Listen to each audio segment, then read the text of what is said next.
Hello, everybody, and welcome to the Wise Women podcast. My name is Wyn Abbott. I am an author and an artist, and this is my good friend Kathy, who is a Reiki master and a natural intuitive, and we are the Wise Women. And today we are going to talk about the triple goddess. So we've got quite a bit to talk about, and I think most people have heard of that. But what is the triple goddess, and why is the term Maiden, Mother Crone so familiar today? Well, we're going to try and unpick that. But I mean, one of the first things I wanted to say really was everything seems to relate to the number 3, doesn't it, Kathy? I mean, if you look at kind of ancient cultures and the three muses and the three norns, it's just number 3 is everywhere. And also, if you think about it as well, 13 has got a big 3, and that's another sort of spiritual number, isn't it? It is. So, I mean, we have, like you said, we have the 3 fates, 3 norms, the 3 graces.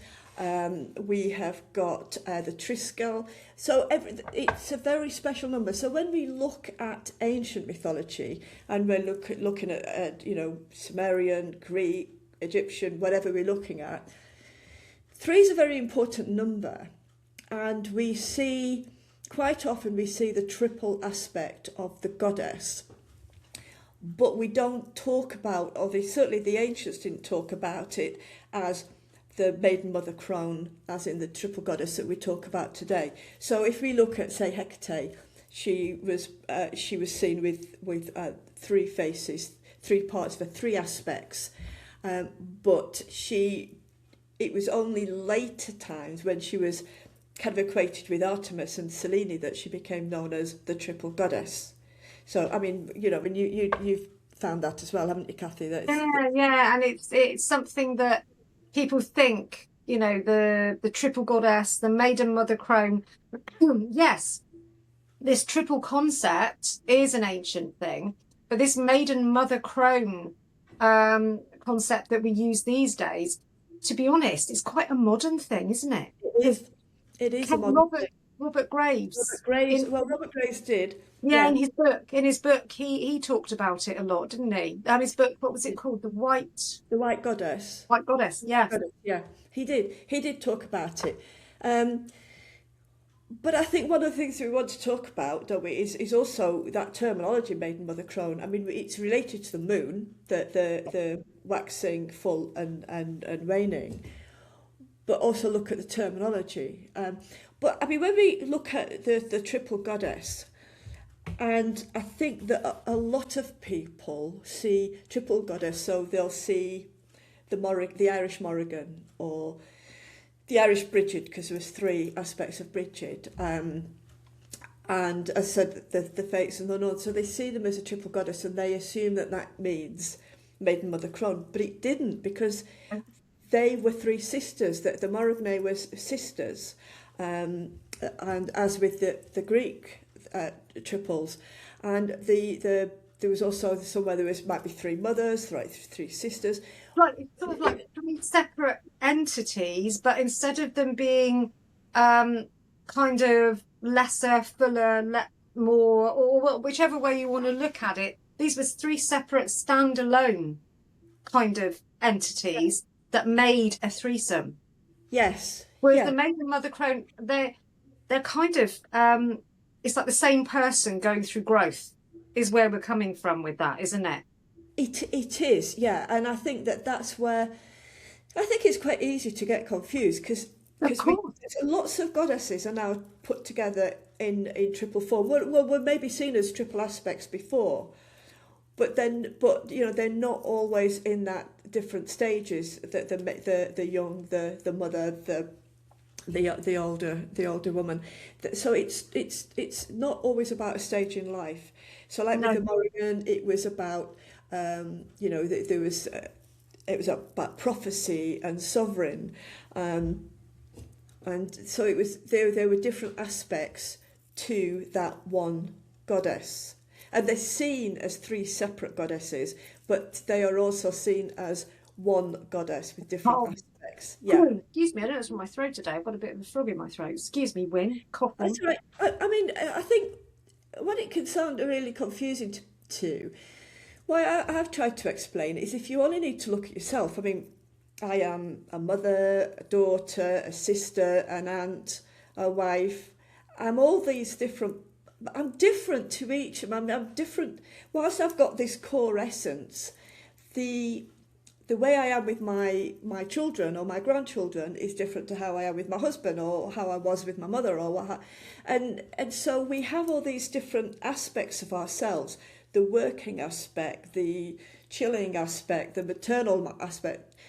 So, but there's only one of me, but I'm seen as different to each one of those because depending on the role, I could be an employee. Are we living a life, where, and now, I mean, I know it's more chaotic and faster moving now, but women and men have always had to be so many different things all at once. Mm.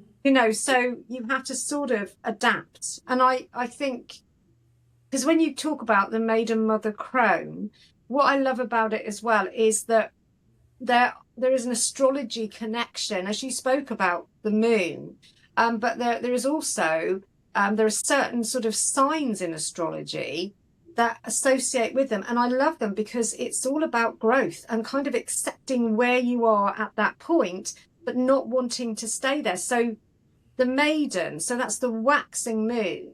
So you've got the crescent, yeah, on this side. If you see the symbol very often, you've got the full moon and the crescents on either side. So the first crescent is the waxing moon. So you're waxing to full, because I mean, we're talking about it, so everybody knows what we're talking about. And if we're preaching to the converted, I'm sorry, but I'm just making sure everybody knows. You just assume when you talk about this stuff all the time, and somebody may not. So the waxing moon starts with the new moon, and it's moving up towards the full moon. And when you see it in the sky, you can see this little sort of crescent, yeah? So in this archetype of the Maiden Mother Crone, it is the waxing moon, so the start. And the astrology association makes a lot of sense because it's Gemini and Sagittarius is very much the maiden, because the maiden, in our youth, I suppose if we talk about ourselves as people, then when we first start off, we come here and we're all optimistic about life, aren't we? We're born and we have no idea where we're going to land, and then we're there, and then we get on with it. Although I quite believe that we actually decide where we're going to land, but that's a whole different podcast. Excuse me again. But we are optimistic, we are hopeful, we are curious, and we're moving a lot faster, and we're kind of excited by life. So that is the maiden aspect. And then you move on to what's called the mother aspect, and that's the full moon. And so the moon, ruled by Cancer, so Cancer, ruled by the moon, switch that around, that is also part of the mother archetype. That's the astrological sign that's very much part of that, as well as the Leo and the Libra. And so Leo is when you get confident. So the idea is you start and you learn and you move in the maiden stage. Then you go into the mother stage and you come like full circle for a bit where you are fruitful and you are full of fertility. And you don't have to be a mother as such. It's just that's a good point. Yeah. Yeah. This place in life. Yeah. So you become the mother, and Leo is all about that. Cancer is nurturing, and then Libra is all about balance. So finding a way to balance everything, because when you're in that fruitful stage, you are producing, you are creative. Yeah. So it's learning that balance and learning so much about yourself. And to be honest, we don't realize it very often at the time. If you talk about the life of a person, when you're in that stage, you're actually in your best bit. You're fruitful, you've learned a bit, and you've got all the energy still to carry on doing. Yeah. Then you move on to the crone, and the crone is the waning moon. So this is when you see a full moon in the sky for the maiden phase, and that's when it's lovely and full. You can see it and it's beautiful. And then you see the other crescent as it gradually goes now back to the new moon again and back to the maiden. And the crone is very much associated with Pisces and Scorpio. And Scorpio is ruled by Pluto. And Pluto they often call the destroyer. But it's not the destroyer in a terrible way. we often see things written these days about releasing what no longer serves, moving away. So, kind of a time of letting go. And when you get to that crone stage, you've been through those other stages. They are all very important and they all have a glory and a wisdom all of their own. When you get to the crone stage, you have a profound wisdom. You've learnt because you've moved from each phase. You haven't stayed. This thing these days as well, we're trying to stay young and not be your age. You know, we all do it to a certain degree. I mean, I wear a bit of eyeliner. I used to dye my hair until recently when my grey's coming through. But some people are completely trying to go against the cycles of life and stay in the maiden or the mother phase when the crone phase is beautiful. I mean, I would say I'm 59 and I would say I'm definitely in the crone phase. And in many ways, it's the fullest, the most wonderful, and it also flows. So with Pisces and Scorpio together, you know, that waning is a wonderful time. You've done your growth to a certain degree. You can still learn so much more. You can combine it with that wisdom, and it's not fighting it. Flow. Yeah. But you know, we only need to, I mean, you only need to look at some of the other podcasts we've done on witchcraft, where older people were seen as suspicious, were very negative. There was very negative stereotypes to older people. If you look at some of the indigenous tribes, elders were very, very important. But we don't really have that. And I think that image and the way the image has been portrayed is it's what has encouraged people to try and be forever young, and you know, you can't Well, youth has its beauty. Every age has its beauty, and every age has its place. And it's lovely when you're young and you think you look attractive, and you're at that time when you are fertile. And so obviously everybody's going to be male and female attracting each other like busy little horny bees, you know. But abundant fertility. I think go on, sorry. As you get older, you go into another stage, which is more comfortable, you know? And what I was going to say, Win, you know what we've forgotten to say? Please subscribe. If you are enjoying our podcast today, please subscribe. And do have a look back at all the other podcasts. Win mentioned the Dark Goddesses. That's a great one. But we have so many more. We have Ancestral Memories, if you're interested in ancestors. We have Short Story of Witches. We have the Royal Witches. We have the Morning Star talking all about Venus. We have one about Bodmin Moor and its myths and legends. And we're going to be doing so much more. So please subscribe. Yes, absolutely. Definitely do.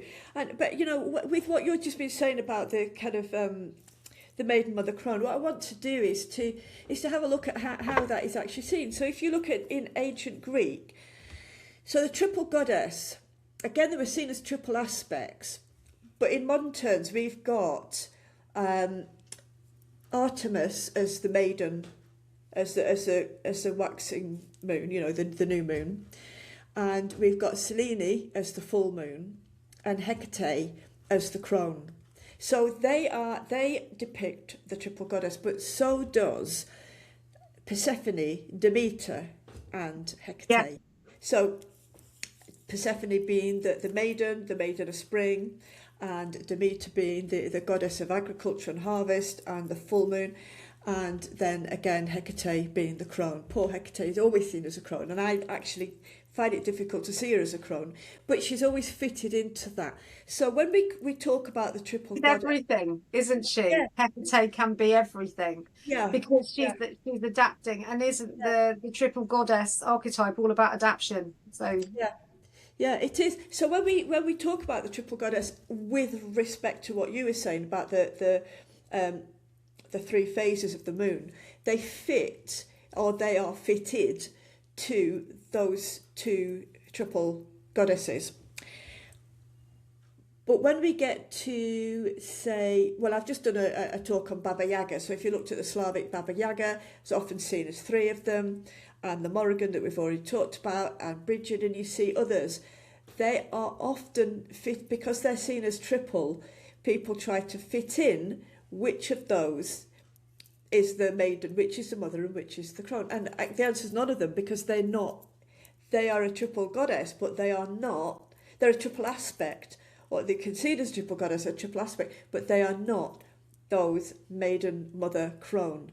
And so you'll never be able to make that fit. And I think that's the one thing that, because once we started talking about a triple goddess in relation to the triple moon, all the triple goddesses kind of made an assumption that they were that kind of moon phase. As always happens. It always happens, you know. It's almost like we want things to be streamlined. Yes, yeah. So it isn't. I mean, like you said, you know, the maiden was the nymph. The maiden was because she was often seen as a nymph. She was about birth. It's about the new moon, and then you've got the full moon. Now we were talking earlier about the name Mother, and whether that is an appropriate one. And I'm not even sure who actually came up with those, but like you said, not everyone is a mother. So should we be using that term? Should it be mature woman? Should we still be using the word crone? Should it be elder? You know, to try and you know, it just reminded me, a good friend of mine told me a couple of years ago that apparently some people now are mentioning something called the enchantress. So you would have the maiden phase, the mother, if you're talking about a person. Yeah. If you look at it from that perspective. So the maiden, the mother, the enchantress, and the crone. The enchantress, to be honest, could be a combination. It could be mother and enchantress, or whatever you want to call it, because it's that time where you're still fertile and all the rest of it, and you're creative and everything, but you've gone past that mother phase. So you could skip the mother phase completely and just go straight into that if you want to. The more you talk about it, the more almost complicated it gets, doesn't it? I mean, the other word I've heard used instead of mother is queen. Yes. I don't know if that's you know, the right term, but if you look at it and you think, right, so you've got the maiden, mother, crone, you've got the new moon, the full moon, and the waxing moon. It's about power, because it's about potential. Yes. Isn't it? And then you've got the power. So the new moon is potential, the full moon is power. You've reached your fullness. And then the crone or the waning moon is wisdom. Yes. And I think really whatever you're looking at, when you're looking at the triple goddess in regards to Maiden, Mother, Crone, those are the three things. It's about the different, and it's not about saying that once you've reached the crone stage that you've had it. No. That you have moved into your own power, your the wisdom. And I think that's what about it is. And I do think we're always learning. We're always learning. We're always growing. You know, so the first stage of a cycle, if you want to look at the moon, the first stage, you know, is all about new life, birth, and starting afresh and all the rest of it. And then you move to the next stage and then the next stage. And when you get to the crone stage, if you want to call it the crone stage, it is another stage that should be celebrated. Yeah. And that's why this corruption of getting older and youth being this kind of holy grail, everlasting youth, is such a shame. Because like you say, in all the ancient cultures, the old are venerated, and who they were before is remembered. It's true. They don't turn into a different person. I mean, so much of what we talk about on our podcasts and our other posts is ancestral stuff. And we are going to do a post on ancient rites, sacred rites, aren't we? Because we, you know, look at certain stages in life which were seen as sacred. People would celebrate certain stages of growth through for boys and for girls, and when you reached, you know, manhood or womanhood, whatever, all sorts of, and death in particular. It's just handed over to people that we don't know. I mean, you don't remember who brought you into the world, and when you die, it's no longer your family. I mean, we're going to do something on that, but I think that when we're looking at those stages of life, we've got to look at what we've thrown away in a way, or what's been taken away from us, you know, with regards to the different stages of life. Because if you're looking at Maiden, Mother, Crone, what it's really saying is it's about the stages of development, stages of life. It's about what's important. So like I said, you know, you've got the maiden, that all that potential beginning, and then reaching your total potential and fullness before you start to move into older age and wisdom. Not older age and that's it, you've passed it And now. each phase has its beauty. Yes. It's like if you see a flower growing, or, you know, like fireflies or whatever that don't have a long time. It doesn't matter. It's just that they go through this natural phase. And when other things grow and change, they don't fight it. Whereas our brains are so active and we think we know everything and we want to step in and change things. And then again, it's going back, as we often do, to the wisdom of our ancestors. And, you know, they didn't even think about that. They worked with the cycles of life. Yes. And so you kind of didn't even need a triple goddess archetype, because you just naturally flowed with what was coming and what was coming next, and you accepted it and you made the most of it and you enjoyed each phase for its different values. And I think that, you know, it's something that we've kind of lost. So the Maiden, Mother, Crone, in a way, it's great because it's reminding us that we have these phases, and it's not just this wonderful youthful phase that is the only one that's valuable. But also, in a way, it's a shame that we need it. We need to be reminded of it. And I suppose I'm quite lucky in that I've never feared age. It's not something that has worried me too much. And I've known people that are my age that have worried about it for years, and they go and have their Botox and they have their this, that, and the other. And I'm like, this face has lived. Yeah. You know, this is me. And so I'm really quite happy with it. I mean, plastic surgery and everything's a wonderful thing for people that need it. But we never used to have it. And we just used to accept. And we have to move with the times and everything. But it's so interesting, Wynne, isn't it? That so many people are trying to come back to the old ways. Because we kind of know. We know, don't we, that this isn't quite right. Yeah. No, I mean, I agree with everything that you've just said, and I think absolutely right. And yeah, it's about the different stages of life, and I think the triple moon is very much about that. And I think it's important that, you know, you don't have to look at, if you are working with any particular goddess or god, it doesn't have to be, you know, whatever. You don't have to try and fit them into the mold of the triple goddess, Maiden, Mother, Crone. You don't have to fit it in that. They have got a specific aspect, and I think it's more important about looking at the aspect. Now, I absolutely love the moon. I mean, I love it, and I watch it and I monitor, you know, kind of observe it every day, and I love seeing it growing and when it's full. And so, I mean, I think I do kind of very much live by the moon, and so I think it's a really important aspect of the goddess, even though the majority of goddesses that are related to the moon, but there are some gods that are related to the moon. So, but I mean, and same with the sun. But I think though what it is probably is like, you know, if you think about it, the moon is more feminine because you see it as growing full. So like pregnancy, isn't it? Fruitfulness. Yes. And then birth, and then waning off, you know, so it's the growing to fullness and then tailing off. And so it is a very feminine thing. But the wonderful thing about the moon is it doesn't just do it once. It keeps going. And I think that's important as well, because don't you have days where some days you feel like, you know, you feel optimistic and young and excited, and it's like that perhaps you call the maiden phase, you know, or that waxing phase. And then some days you feel like, you know, you're a very powerful woman, you've got it all sorted, and or a man, you know, whoever, whatever. You've got it all sorted, you're confident, everything feels great, everything feels aligned and perfect, and off you go.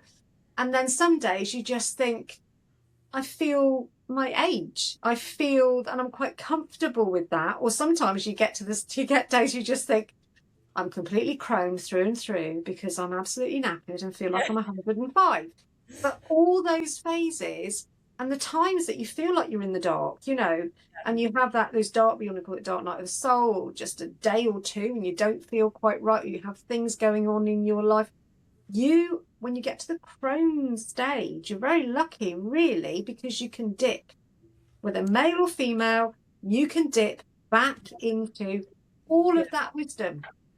So if you try and stay stuck in a younger version of yourself, I mean, that is just like, that must be almost quite crippling, because there is so much for you to become as you go through each stage.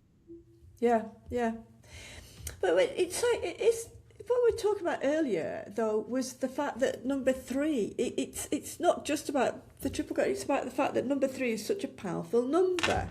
And like I said, we've got the three fates, and that one of them would cut the thread and determine one would determine how long you were going to live, and same with the norns, and they're kind of about weaving life. And so wherever we see the number three, we see it related to something very deep and spiritual, don't we? I mean, we do. Yes, there is a spiritual feeling to it. It's one of those numbers, isn't it? So many symbols, like I said, the Triskel and whatever, so many symbols, and the triple spiral, that people are really drawn to, but don't actually always know why they're drawn to. But there's something about threefold. So, and that's why, I think the threefold goddess, the triple aspect, the triple moon, all of them have got some sort of resonance that we can't always put our finger on, can we? We can't always, like... Exactly. Yes, I know exactly what you mean, but I do think it is, as you started, when we was talking at the beginning, and you were talking at the beginning, I think it is very important to realise that there are lots of different ways of looking at this. And I think sometimes people get bogged down, don't you, in, I have to believe this way, and I have to think this way, and I'm in this phase, and that's it, and then I'll be in. You don't just wake up one day and say, oh, the Crone. It doesn't quite work like that. But I think it's interesting that you can work with these goddess energies, and you can read all about this stuff, which I think is so healthy. Listen to people like us wittering on about it. But I think it's really important not to take, this is just my opinion, to stay too restricted. The goddess energies are wonderful, aren't they? All of them. And separate to that, the way we work with the cycles of the earth and the moon and the seasons and the planets and everything, all of those things have their place. So it's great to talk about them, but also you can work with all of them or none of them or one of them at any time. And it's very important to be yourself. And I think the triple goddess, or that archetype, or the three elements, or whatever you want to call this, it's finding yourself, isn't it? And you can find yourself in all of this. I think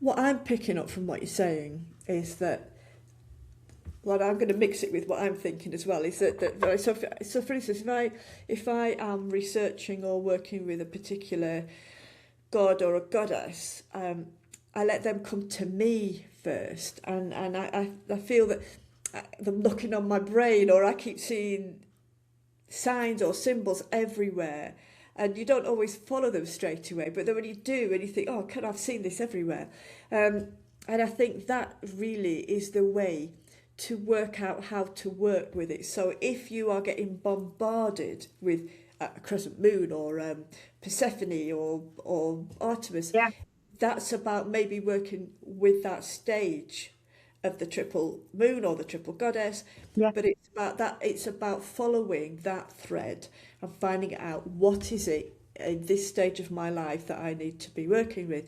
And the same with the full moon, if you're kind of been bombarded with either symbols or images of the moon, or something that's representative, like a mother goddess, then maybe that's the archetype that you need to be working with at that time.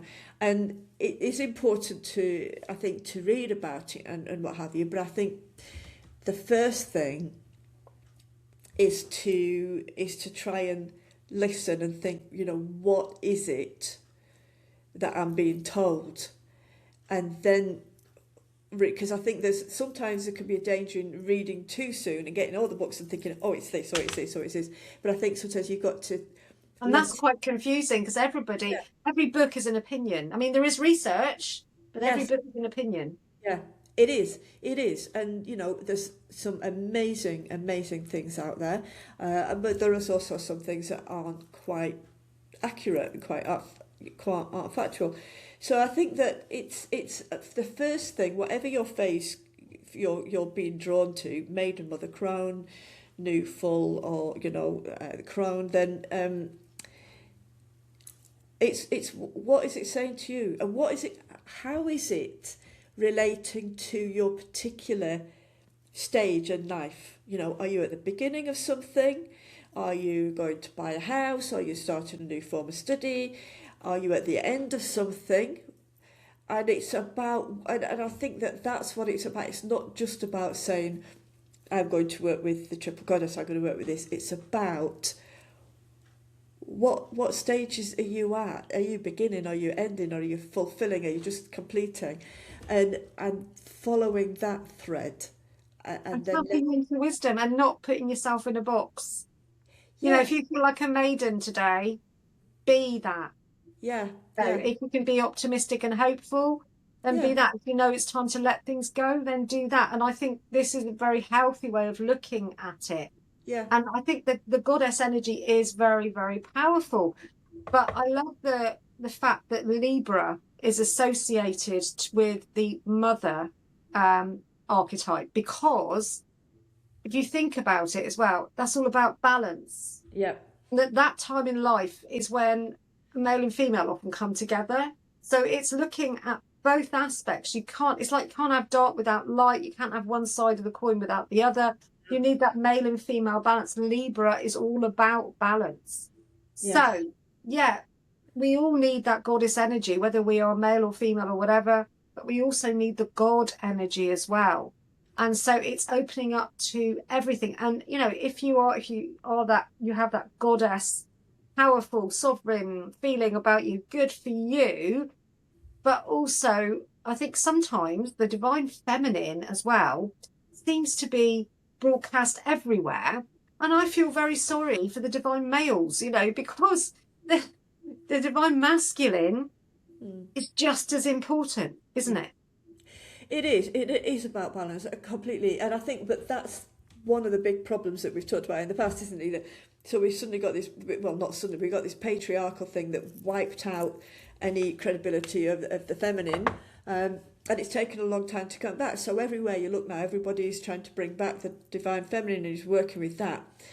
But we've got to be careful that we don't do what the patriarchy did and destroy the masculine. We're doing it. Balance. Yeah, they destroyed the feminine.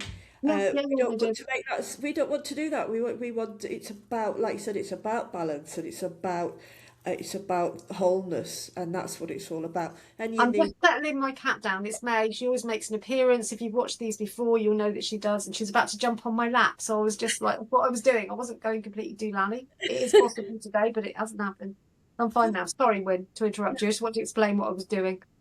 Yeah, no, that's fine. No, but I think that's what it is, and I think that it's about making sure that we don't make the mistakes that were made in the past, but we learn from them. And it's time for women to rise. But it is. It also, you can't have one side without the other. You need both sides of the coin, and that's one of your sayings. And I would definitely take that on. So the triple goddess, I think, as well, because it became very popular in the 70s. And that was around the time of, women's lib had sort of started in the 60s, really took off in the 70s. Yeah. And that's when women had more agency, because for generations, I mean, in ancient times, women had a lot of power. They were revered and celebrated.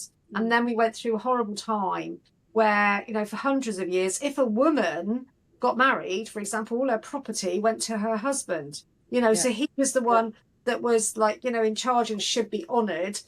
And then it was like you know, after the suffragette movement and everything, we started to come back, and that needed to happen. Don't get me wrong, God, that needed to happen.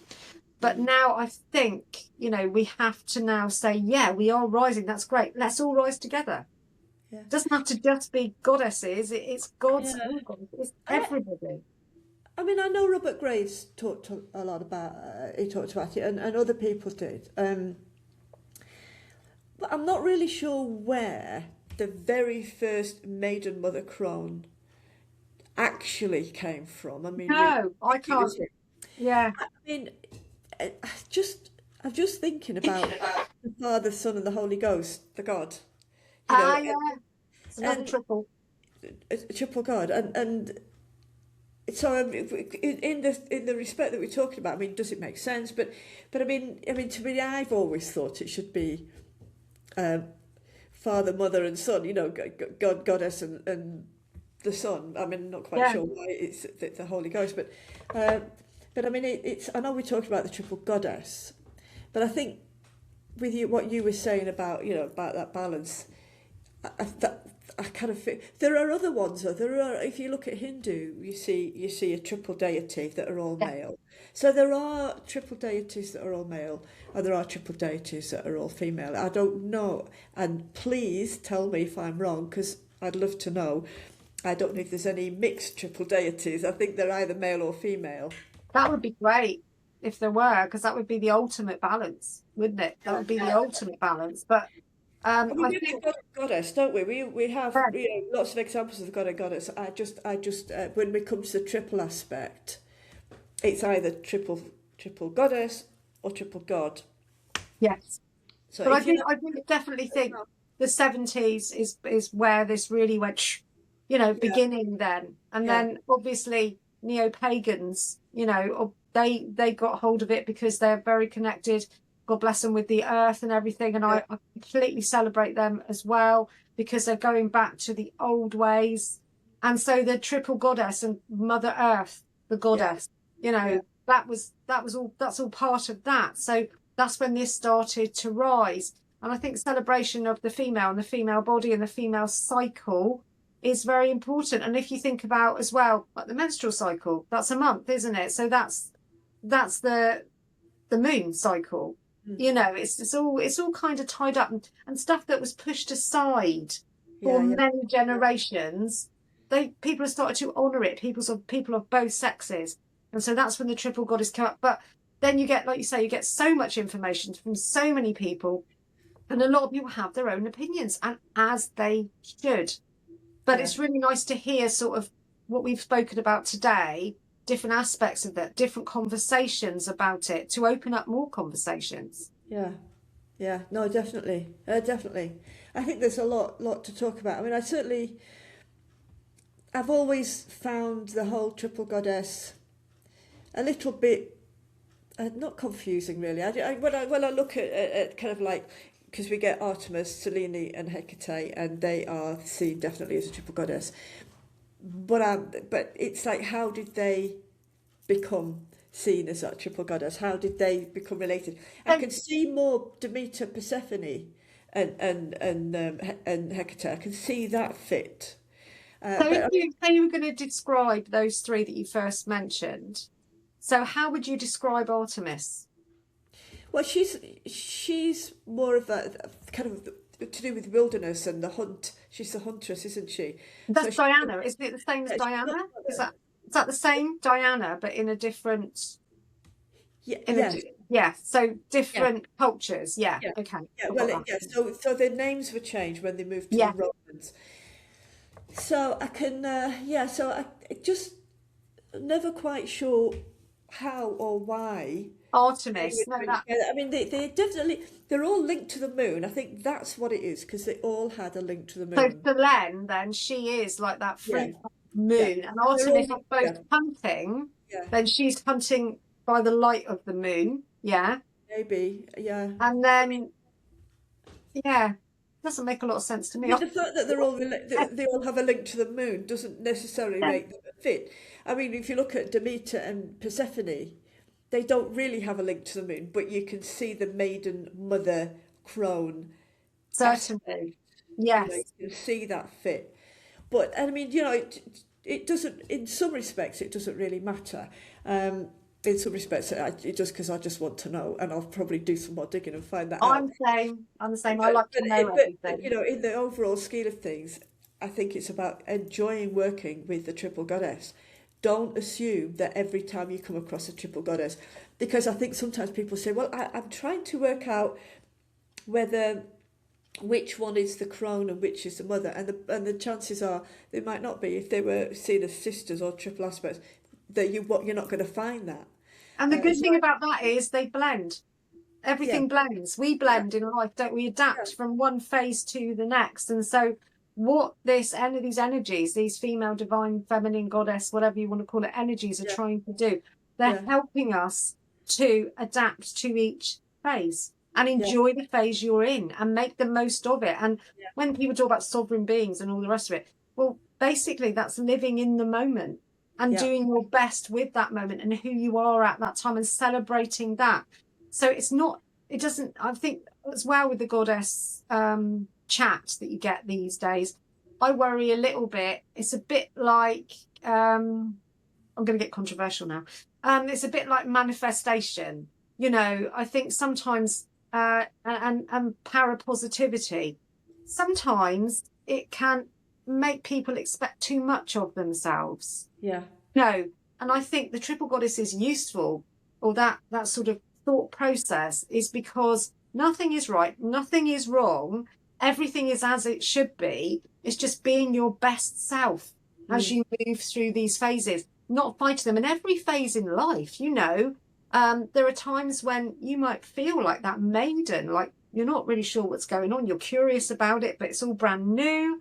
And then you get to this mother sort of stage, you might go through a phase, and then you know, so whatever is where you are is absolutely fine. But it's yeah, picking your way through, or I hate the phrase new age spirituality, but you do get yeah, it yeah, bandied about. But picking your way through that is quite difficult sometimes. But I think if you get back to the basics, to what we talk about, the myths and the legends and the ancestral influences, mm. and it's back to basics, really, isn't it, Win? And It coming is, back to it what is. feels right for you. Yeah, yeah, I think so. No, I think so, and I think it's exactly what we were talking about before. I think it's if you look at it as potential fulfillment, completion, and you know wisdom, and I think that yeah, I think you've got to look at what it means for you and see how it fits with your particular. Situation. Yeah, Yeah, yeah, yeah. Because we all go through phases all the time.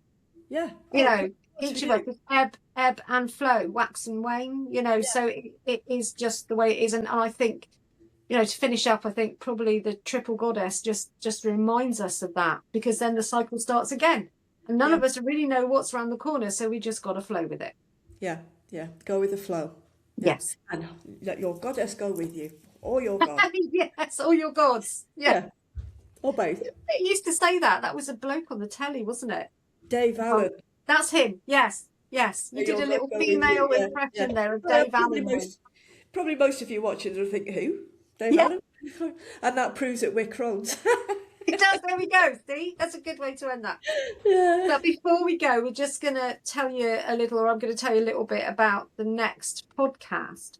And it's going to be a bit about Easter Island, or Rapa Nui, as it's actually called, and about the Maui, the statues, and also about their spiritual beliefs. So the Rapa Nui is the island, and the people are also the Rapa Nui. It makes it quite easy actually to remember stuff.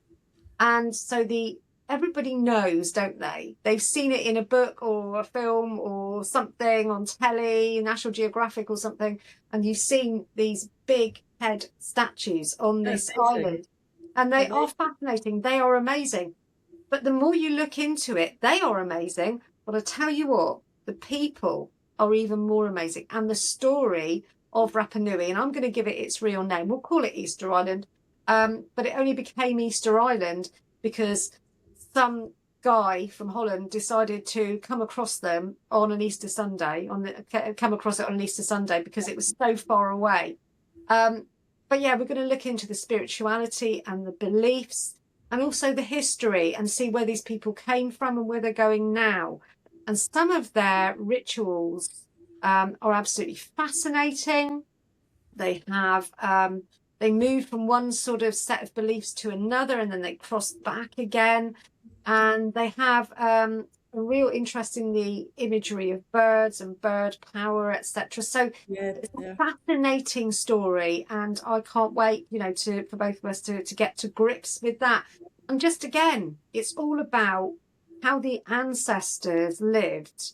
And to be honest, in a lot of ways, we can learn a lot from Easter Island because of the decisions they made right from the start, and then how they were colonized and how things changed again. And yeah, it's a fascinating story, and I think it's a story that can really touch all of us.